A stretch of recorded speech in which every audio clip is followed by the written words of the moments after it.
ಪಶ್ಚಿಮ ಘಟ್ಟದ ಹಸಿರು ಬೆಟ್ಟಗಳ ಮಧ್ಯೆ ಒಂದು ಪವಿತ್ರ ಕ್ಷೇತ್ರವಿದೆ. ಅದೇ ಕುಕ್ಕೆ ಸುಬ್ರಹ್ಮಣ್ಯ ಕ್ಷೇತ್ರ. ಈ ಕ್ಷೇತ್ರವು ಸಾವಿರಾರು ವರ್ಷಗಳಿಂದ ಭಕ್ತರ ನಂಬಿಕೆಯ ಕೇಂದ್ರವಾಗಿದೆ.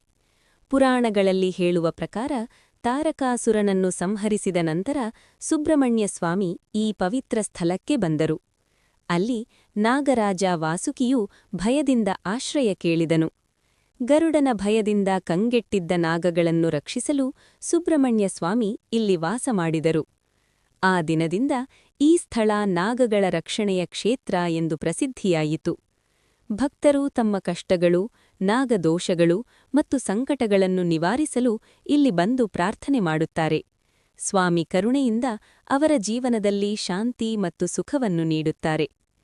ಸುಬ್ರಹ್ಮಣ್ಯ ಸ್ವಾಮಿಯ ವಾಹನವಾದ ನವಿಲು ಧೈರ್ಯ ಮತ್ತು ಶಕ್ತಿಯ ಸಂಕೇತ.